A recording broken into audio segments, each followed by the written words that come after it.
2026, segunda-feira. Estamos iniciando as atividades na Casa Espírita de Abel Sebastião de Almeida. Como sempre o fazemos, rogando a Deus, nosso Pai de infinito amor e bondade, a Jesus, nosso querido e amoroso Mestre, amigo incondicional de nossas almas, e a Maria de Nazaré, nossa Mãe Santíssima, que nos envolvam no manto de paz e de amor. Que a nossa psicosfera esteja preparada para os importantes trabalhos que ocorrerão na noite desta segunda. Bem, meus irmãos, agora, dito isso, eu vou pedir à nossa irmã Marise que leia para nós esta página preparatória para os nossos trabalhos, abençoa e auxilia.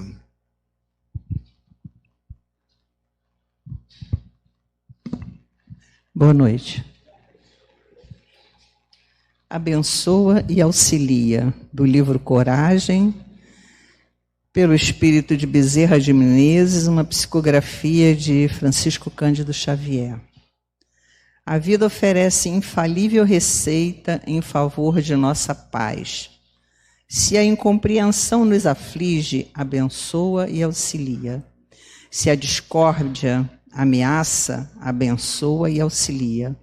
Se a dificuldade aparece, abençoa e auxilia. Se a crítica nos vergasta, abençoa e auxilia. Se a maldade nos bate à porta, abençoa e auxilia. Se a irritação nos procura, abençoa e auxilia. Se o problema se agrava, abençoa e auxilia. Se o desânimo tenta arrasar-nos, abençoa e auxilia. Se a injúria nos visita, abençoa e auxilia. Se a provação surge mais exigente, abençoa e auxilia.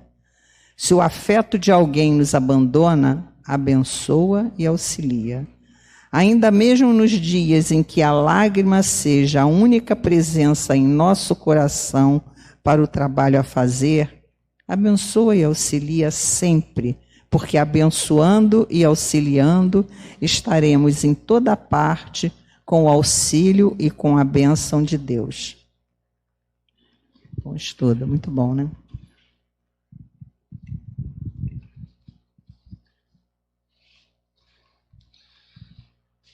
Bem, meus irmãos, após a leitura dessa página,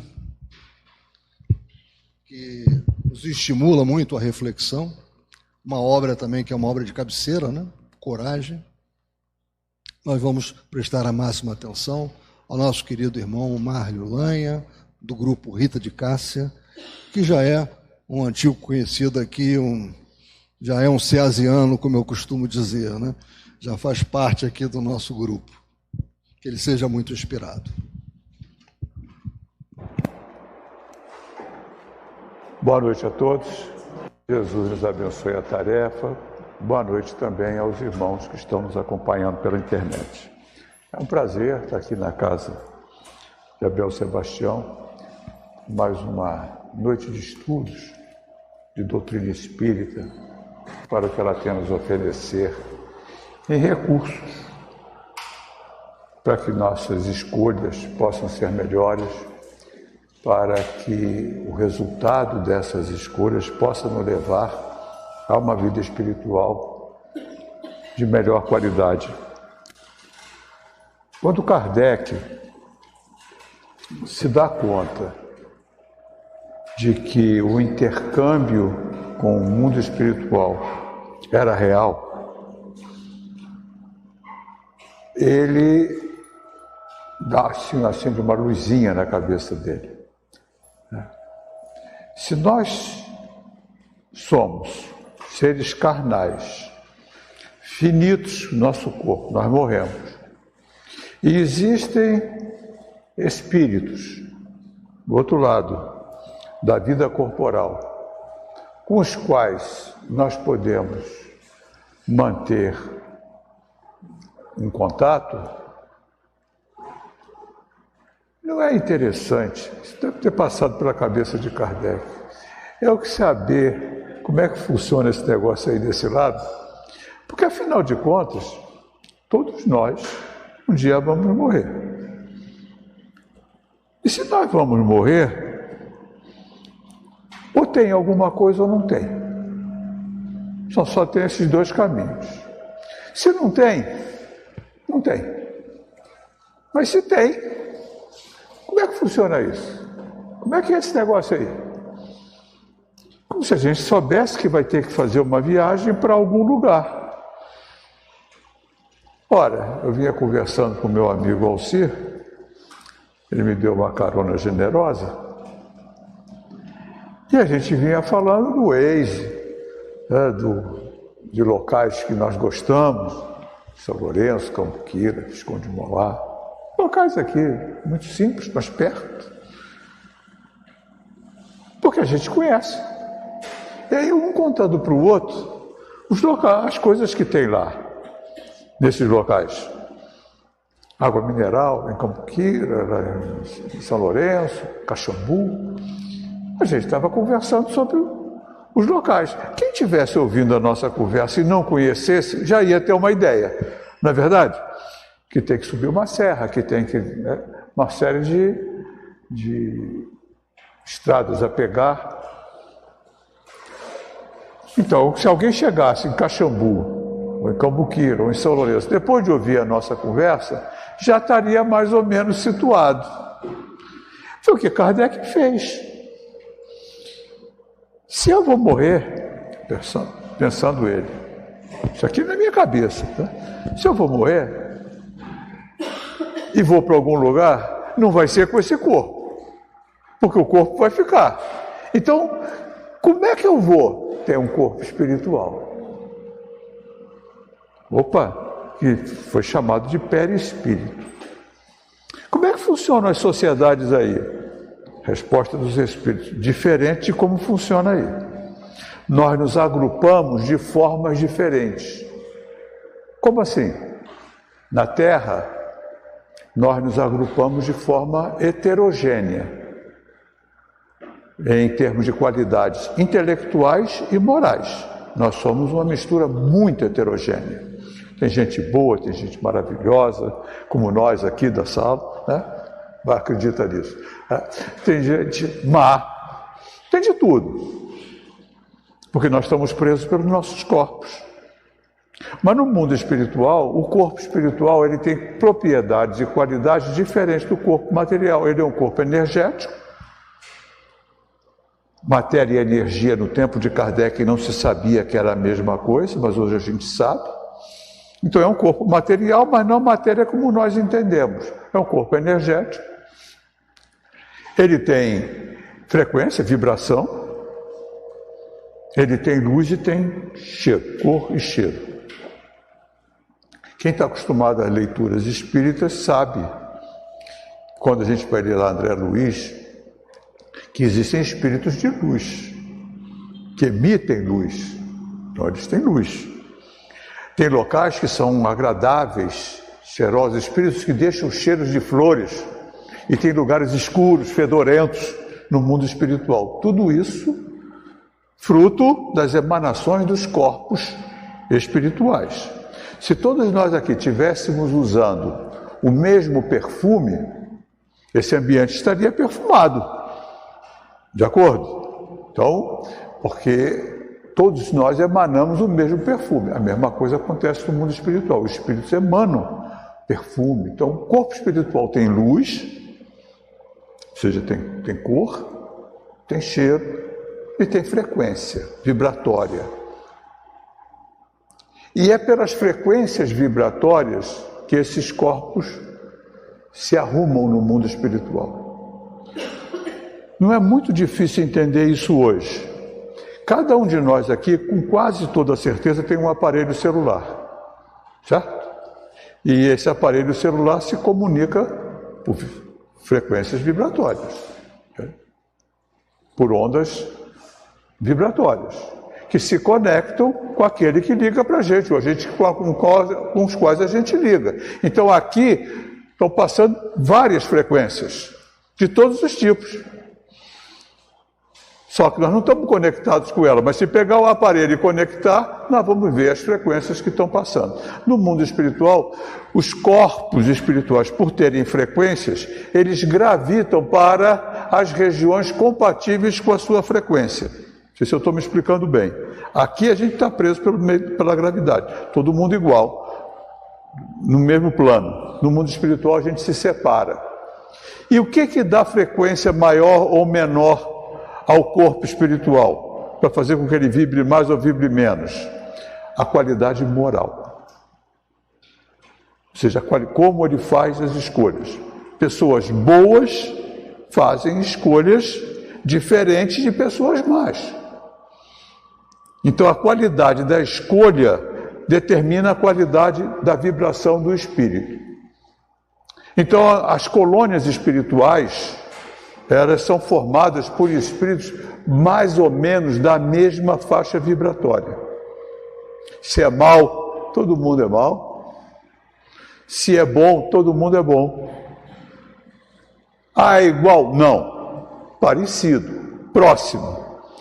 Quem já teve a oportunidade de ler o livro Nosso Lar ou ter visto o filme, sabe que o Nosso Lar é uma colônia espiritual de espíritos mais ou menos.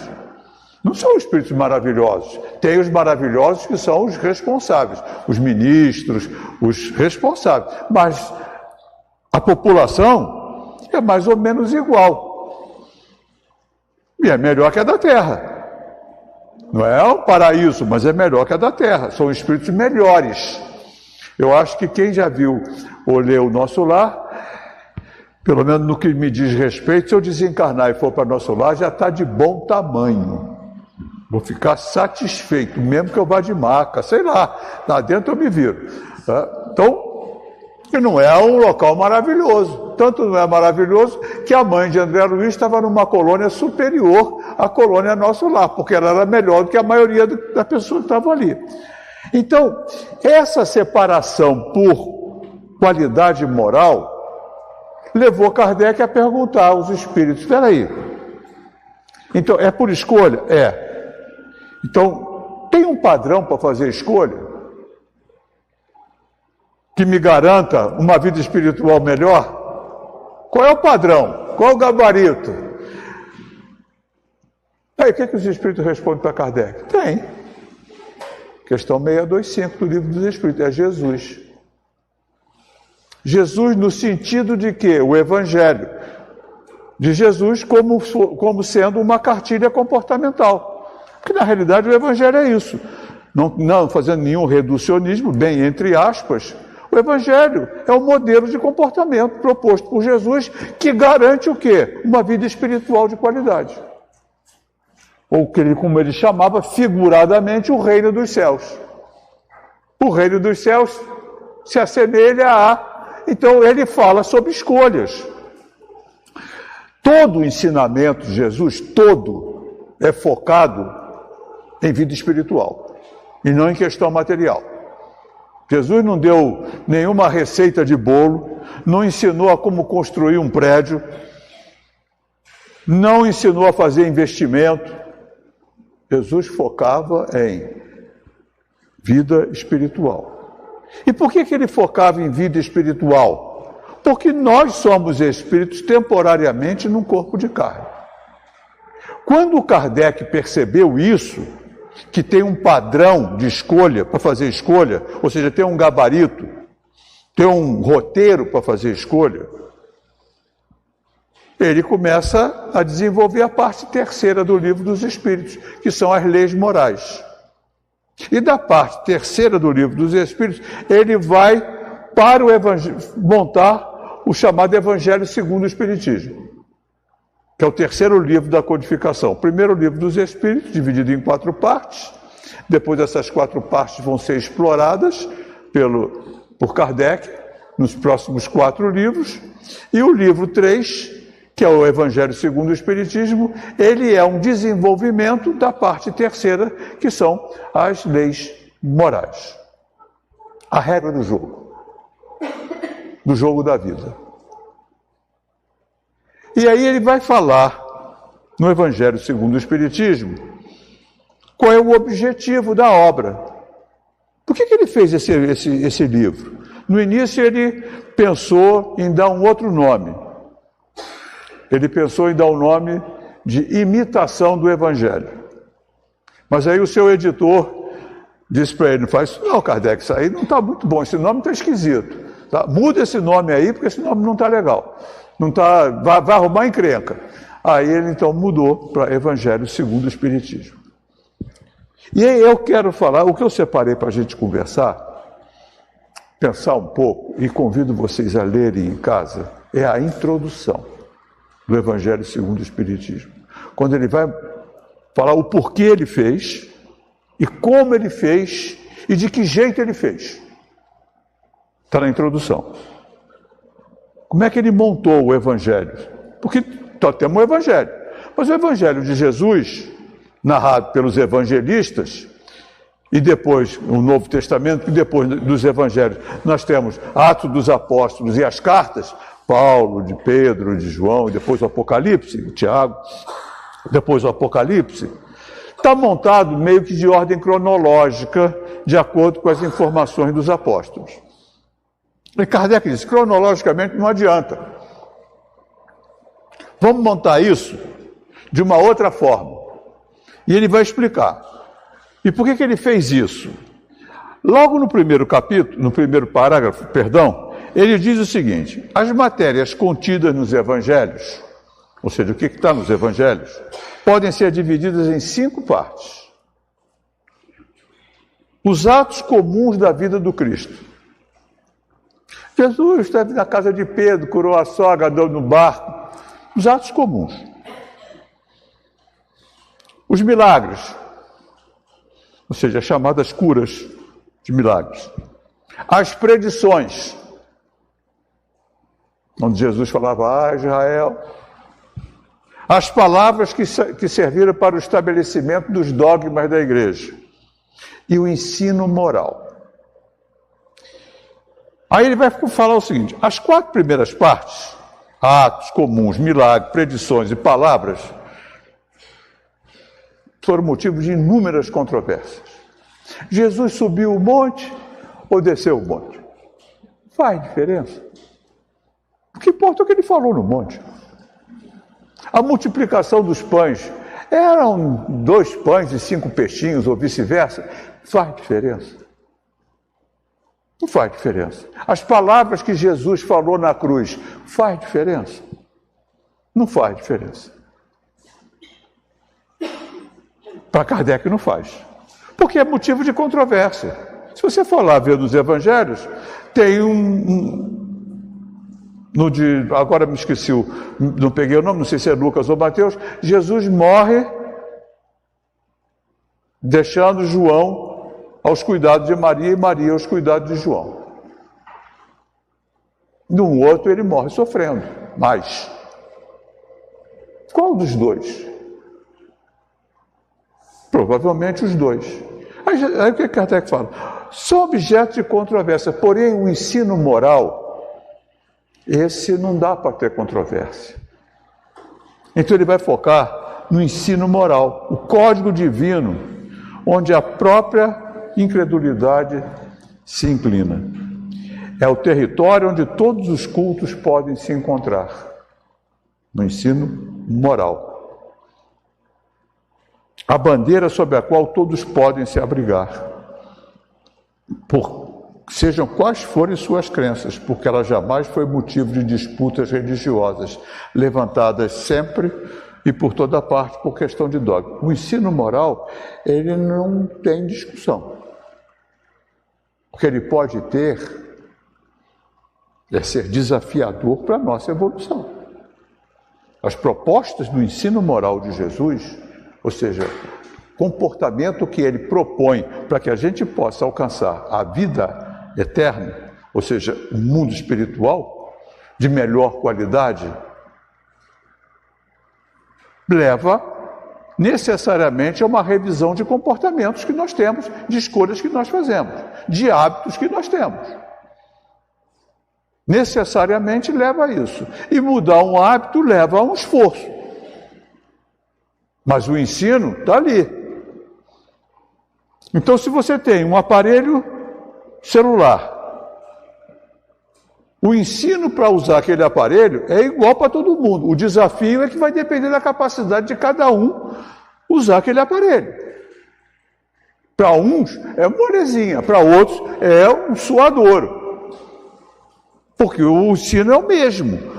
A forma da gente botar o ensino em prática, dependendo das capacidades, é que é desafiadora. Mas o ensino moral é inquestionável.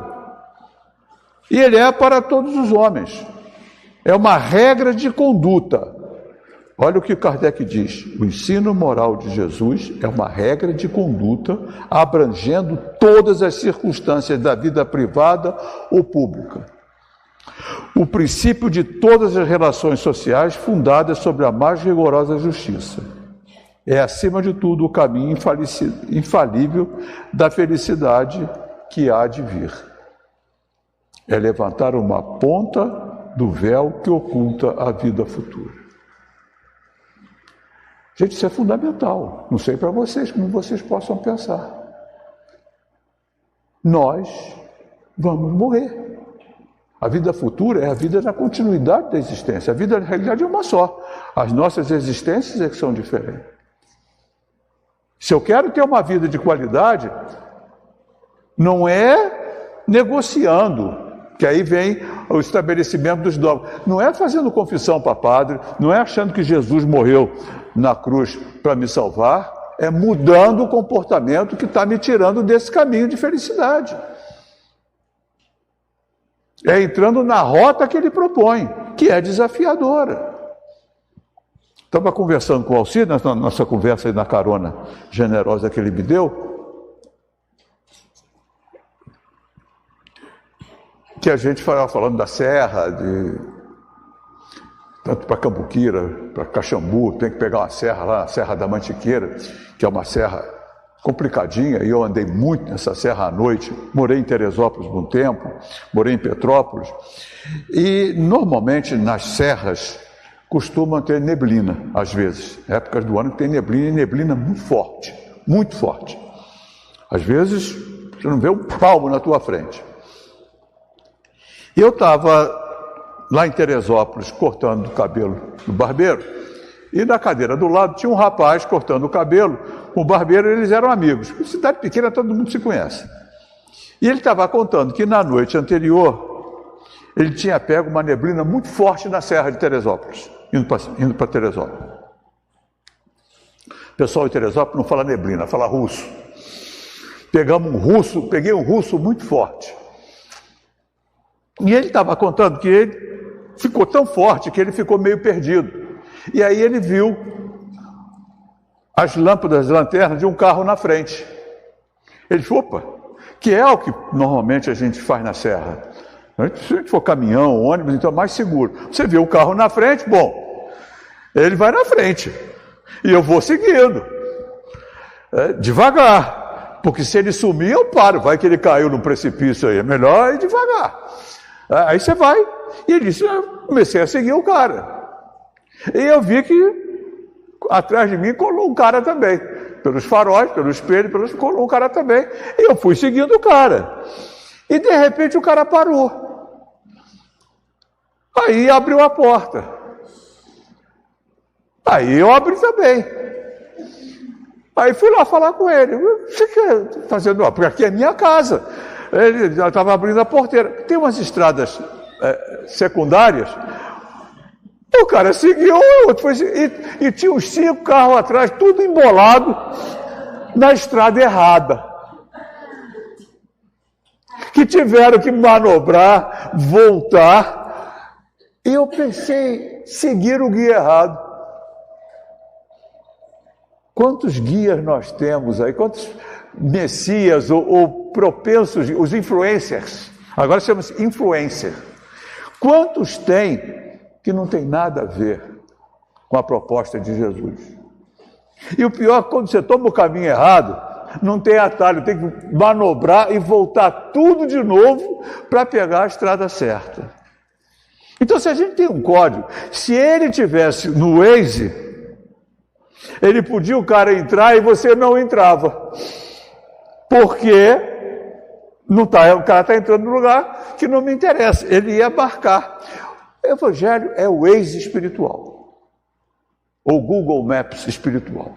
É o caminho. E só tem um. Ele deixou isso claro. Eu sou o caminho, a verdade e a vida. E ninguém irá ao Pai a não ser por mim. Qualquer outra pessoa que falasse isso era de uma profunda arrogância. Jesus não, porque ele era. Ele é o caminho, a verdade e a vida. E ele falou, haverá falsos cristos e falsos profetas. Cuidado com esses guias.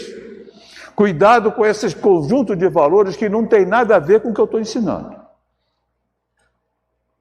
Haverá prantos e ranger de dentes. Que foi o que aconteceu com o pessoal que teve que... Já imaginou uma estradinha apertada, ter que manobrar na neblina, no escuro para voltar para a estrada? Deu mão de obra. Então a proposta de Jesus é o código de moral universal, sem distinção de culto. Aí ele vai dizer como é que ele montou o Evangelho, segundo o Espiritismo. Em lugar de nós nos prendermos a uma ordem cronológica, que quando a gente vai ler os Evangelhos, Mateus, João, Lucas, Marcos, estão em ordem cronológica, desde o nascimento aos fatos da vida de Jesus, os ensinamentos e também depois a sua morte. Então vem numa ordem cronológica. Ele falou, isso não adianta nada. E não tem vantagem. Então o que ele disse? Que arrumou as máximas, ou seja, as mensagens importantes que ele achava como código moral, metodicamente segundo a natureza, de forma que uma decorresse da outra, tanto quanto possível. E ele vai falar, vou dar uma pulada aqui, que o Espiritismo está em todas as religiões, não com esse nome. E aí, à medida que ele arrumou os preceitos, a palavra de Jesus, bem-aventurados os aflitos, ele abre um capítulo com isso.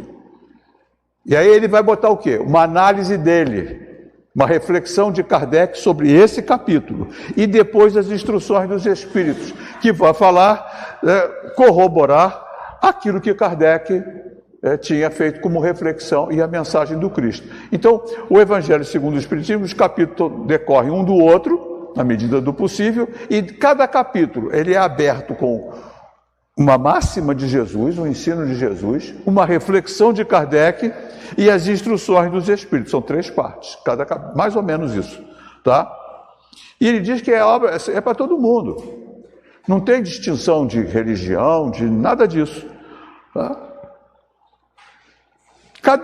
Cada um pode encontrar as informações que precisa para adequar sua conduta à proposta de Jesus. A ideia é essa. A ideia de salvação no Espiritismo é ter uma conduta proposta por Jesus. Não é Jesus morreu na cruz para me salvar. Não é o sangue de Cristo lava os pecados do mundo, respeitando todo mundo que possa pensar dessa forma, mas não é. Não é usando medalhinha e fazendo fofoca.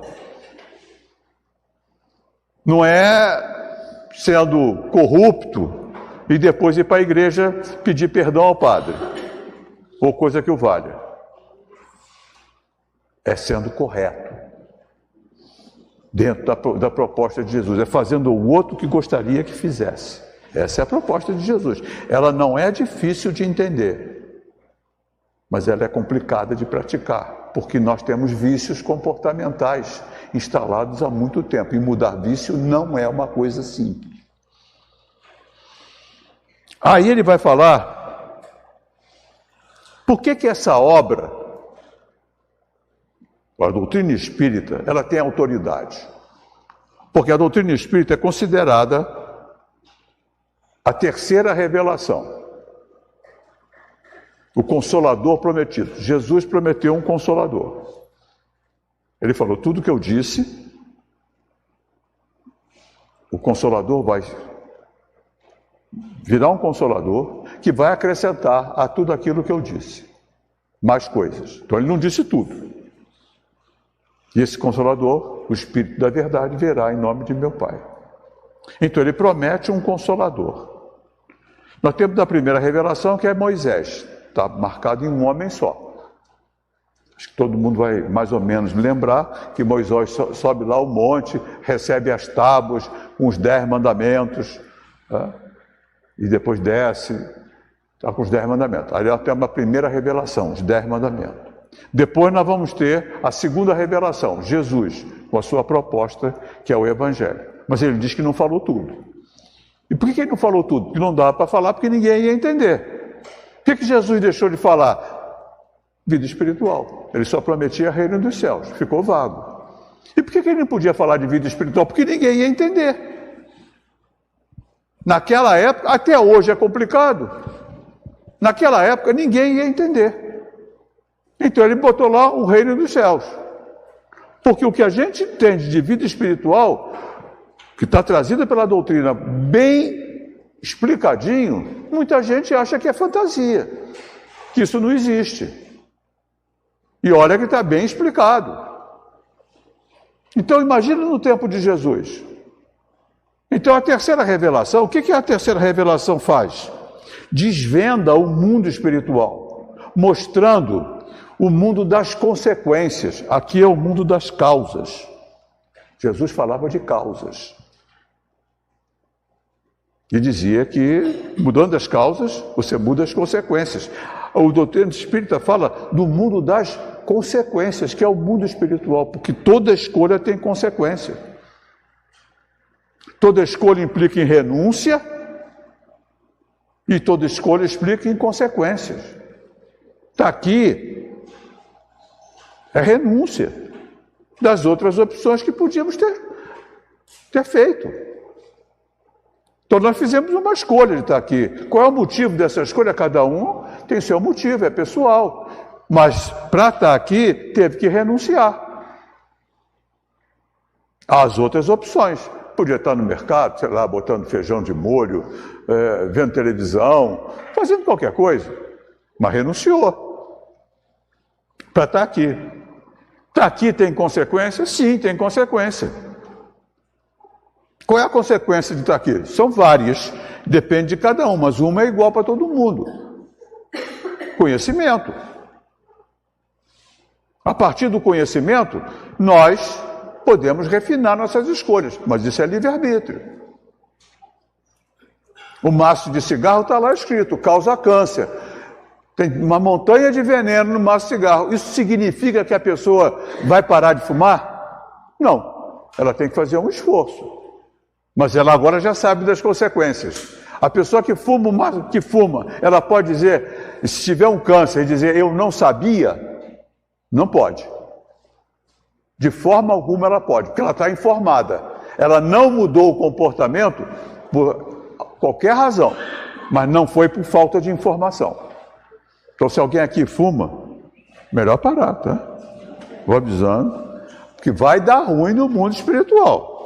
Garanto que vai dar Você pode ser uma pessoa maravilhosa, mas vai ser uma pessoa maravilhosa com problema de pulmão também no mundo espiritual, porque está lesando o seu centro de força. Tá? Então, vai ter, é um espírito lindo, maravilhoso, com centro de força da área do pulmão lesado. Tá?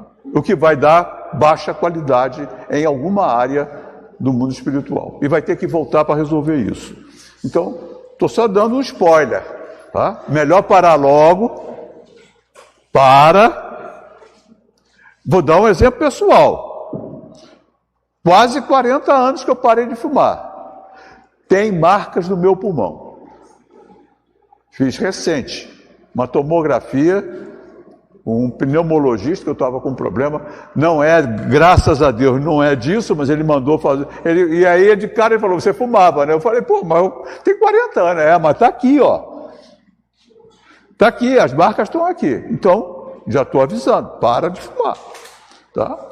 Então, como é que essa doutrina chegou? Se ela fosse uma concepção humana, quem é que garantia que está cheio de guru aí, que isso seria correto? Se os espíritos que revelaram viessem apenas através de um médium, o que asseguraria a origem da doutrina? Como é que você ia garantir? Porque o fato de ter espírito não significa que o espírito no mundo espiritual sabe tudo ou virou uma pessoa boa. Não, tem espírito de tudo quanto é tipo. Porque não tem gente de tudo quanto é tipo aqui? Você acha que quando morre tem asinha e sai voando? Continua do mesmo jeito, moralmente falando. E a comunicação com os médiuns, o médium é um instrumento igual um telefone ou igual um receptor. A sintonia, quem dá é o médium. Então ele pode sintonizar com bons espíritos, mas também pode, dependendo da moralidade do médium, sintonizar com o espírito que não está com essa bola toda. Então tem espírito que não sabe nada e se mete a dizer que sabe, são chamados espíritos enganadores. Tem os pseudo-sábios, que acham que sabem muito, até sabem alguma coisa, mas não sabem tudo e acaba misturando as suas concepções pessoais com o pouco que eles sabem. Então, como é que isso ia chegar? De que forma isso ia chegar? Qual é a garantia que esse ensinamento ele é correto, adequado à moral do Cristo? Ele vai dizer aqui: sabendo que os espíritos, em consequência da diferença que existem entre seus conhecimentos, estão longe de possuir toda a verdade. Que os espíritos comuns não sabem mais do que os homens, podem saber até menos que determinados homens.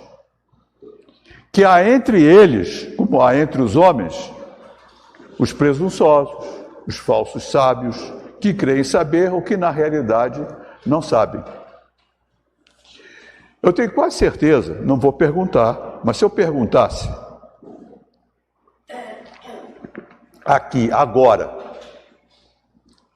quem tem um remédio para dor de cabeça, algumas pessoas gentilmente, maravilhosamente, caritativamente ia me oferecer aí uma Novalgina, um Tilenol, uma aspirina. De acordo? Mas com toda certeza. Tá? E nenhum de vocês é médico, a não ser que tenha um médico aqui. A gente oferece o remédio, toma Novalgina, ou toma aspirina, ou toma tal remédio, sem conhecimento. Se a gente faz isso de boa vontade, imagina de má vontade ou um espírito querendo enganar. São os famosos falsos sábios. A gente não sabe, mas finge que sabe e vai dar lá um pitaco, um palpite em algo que não tem noção da consequência. Os espíritos enganadores não têm escrúpulos e podem se utilizar de nomes que não são seus. Está assinada por Abel Sebastião, o espírito da casa. A mensagem corresponde ao que se sabe de Abel Sebastião, porque a assinatura não quer dizer nada. A mensagem é que é importante. Porque espírito enganador pode usar.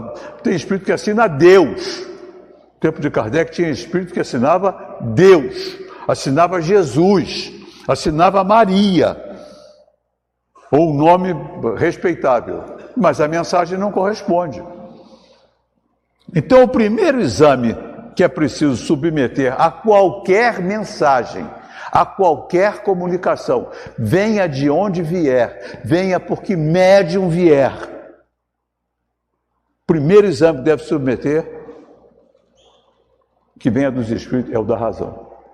É razoável? Bate. Não bate, segura. Não nega, porque a gente também não tem todo esse conhecimento para dizer que isso não é. Mas não aceita. Quem diz isso é um espírito chamado Erasto, está lá no livro dos médiuns, quando ele fala: na dúvida, abstente. É melhor recusar 9 verdades do que aceitar uma mentira. Porque se for verdade, vai se impor. Mas se for mentira, vai fazer o maior estrago. Na dúvida, isso não está batendo legal. Não quer dizer que a gente esteja certo, porque também não domina todo o conhecimento. Mas se está esquisito, não aceita. Guarda na gaveta. Ó, fica guardado. O dia que eu tiver mais competência ou vier de mais outras áreas, eu vou dar uma vida melhor nisso. Porque também o meu juízo, o nosso juízo de avaliação, nós falamos do juízo, é a nossa capacidade de avaliação, também é imperfeita. Então nós não podemos dizer se uma coisa é ou não é, quando a gente não tem conhecimento para dizer uma coisa sim ou não. Então segura, não aceita, mas também não nega, deixa guardado. Então, qual é a melhor forma de controle? A concordância dos ensinamentos dos espíritos vindo de vários locais. Não é no mesmo centro, não é na mesma cidade, não é no mesmo conjunto de médios, vindo de vários locais diferentes, países diferentes. Quando a comunicação é feita espontaneamente, olha o que Kardec diz, a garantia séria do ensinamento do Espírito é na concordância que existe entre as revelações feitas espontaneamente, por intermédio de um grande número de médiuns, estranhos uns aos outros e em diversos lugares. Na posição que estamos, isso é Kardec dizendo, recebendo comunicações de quase 1000 centros espíritas sérios. Gente, você sabe o que é receber comunicação de 1000 centros espíritas? Pensa na tua caixa de e-mail, alguém ainda usa e-mail? A gente ainda usa, né? Daqui a pouco não usa mais, né? Mas por enquanto a gente usa e-mail.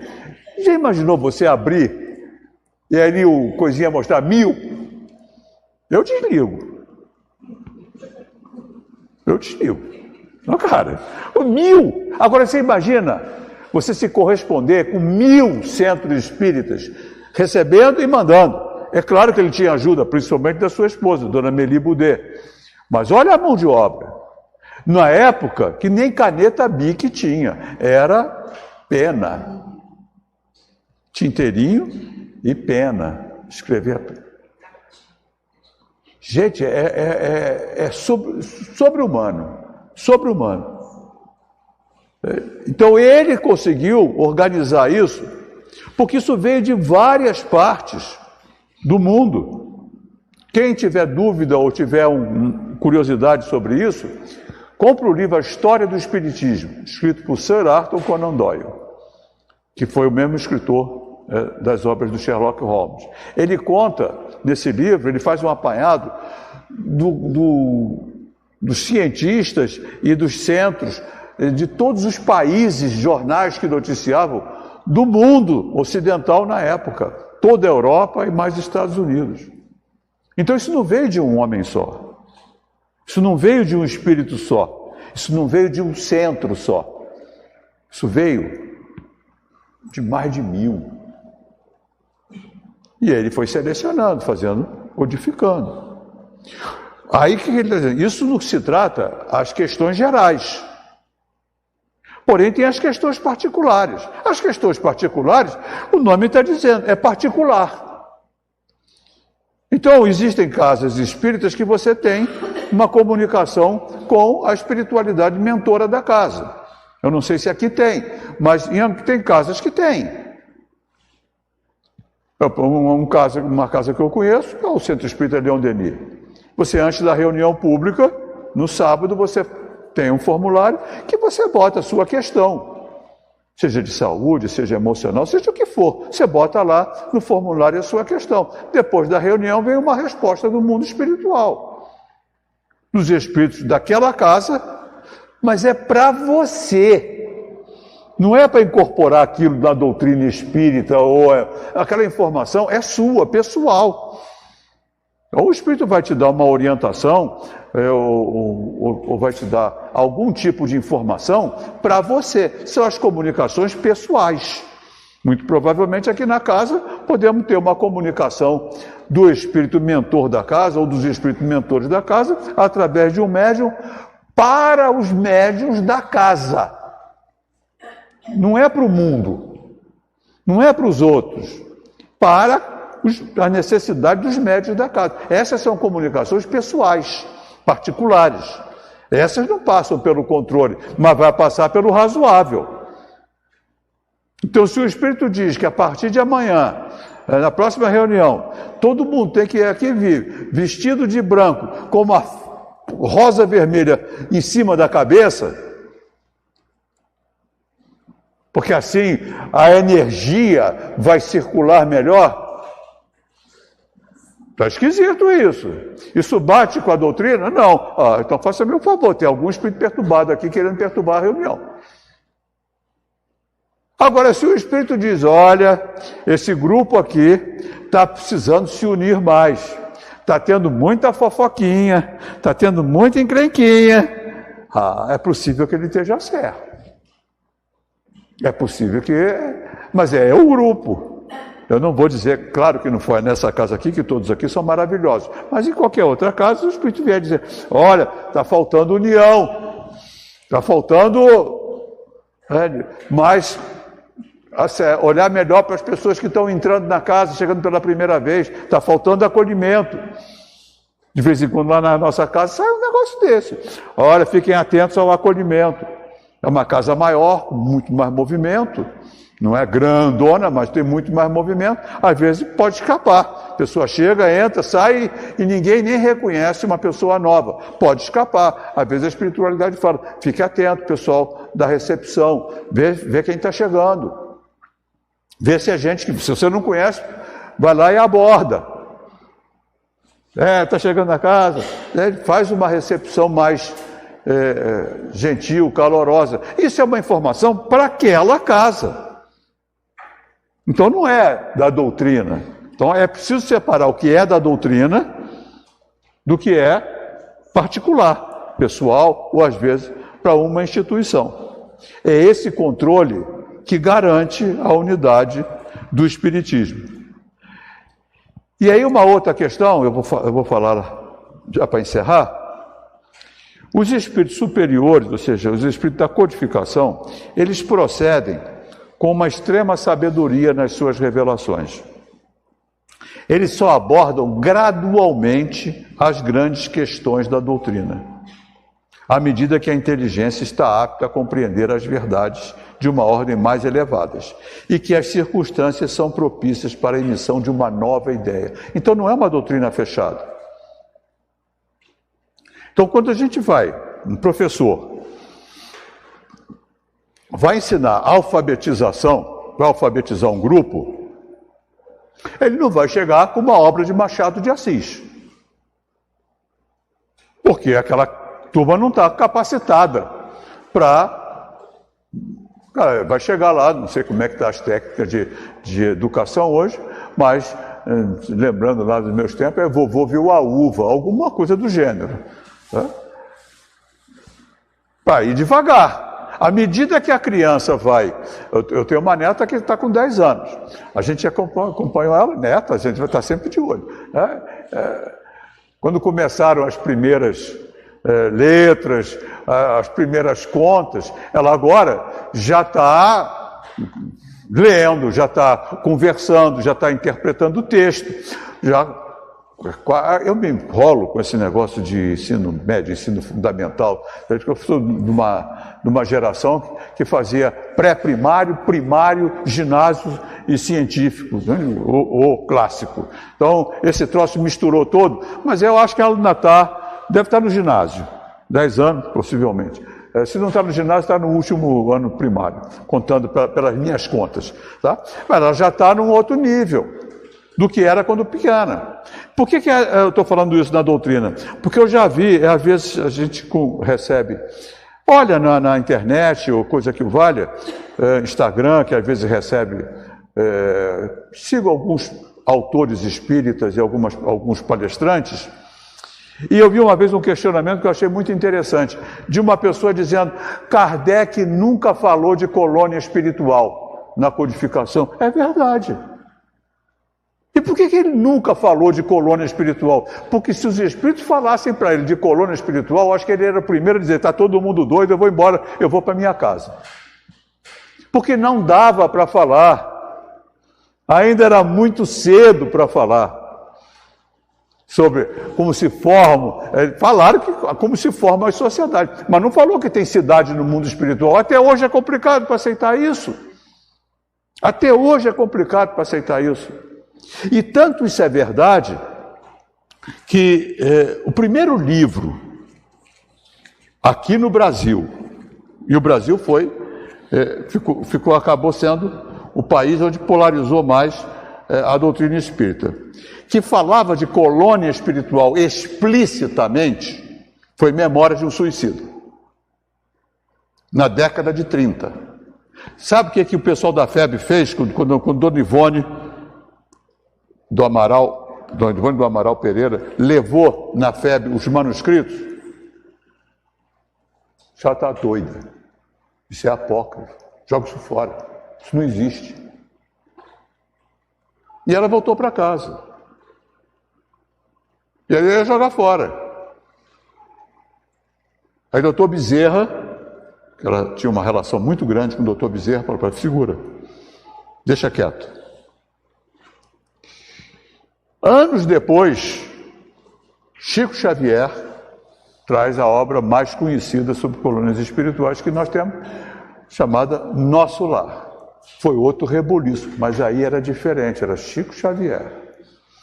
Chico Xavier já era um médium consolidado, várias obras já publicadas na FEB, já era difícil dizer para Chico Xavier que ele estava maluco.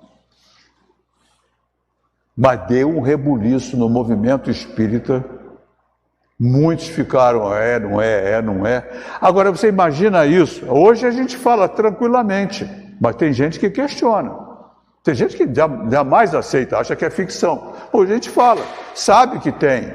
E depois as obras de André Luiz vão falar de outras, até outras colônias, né, das regiões trevosas, das regiões mais elevadas. Nós vamos ter Manuel Filomeno de Miranda, através de Divaldo, falando de colônias espirituais, e nós vamos ter outros autores, mas os mais conhecidos, primeiro Dona Ivone com Memória de um Suicida, e depois Chico Xavier, em seguida, com o Nosso Lar, e depois também Manuel Filomeno de Miranda, através de Divaldo, falando de colônias espirituais. Mas imagina no tempo de Kardec. Não ia, não estava na hora. Então, vem mais coisa pela frente. A revelação, ela é gradual. Da mesma forma que o ensino dentro das séries, ele é gradual. Hoje nós estamos falando já de modificações genéticas, epigenética, inteligência artificial. E espiritismo tem a ver com isso? Claro que tem, é vida. Como é que eu uso a inteligência artificial? Eu tenho que ter um código moral, porque do jeito que está se usando, eu estou duvidando até de mim quando eu faço a barba. Esse cara sou eu mesmo? Se algum... Já estou duvidando de mim. Já tem código com a família, para que se receber uma mensagem, tem que ter senha. Que coisa de doido. Nós temos senha. Filhos e esposa, netos, nós temos senha. Porque as pessoas, olha como está se utilizando o conhecimento. A doutrina espírita tem informação sobre isso? Tem.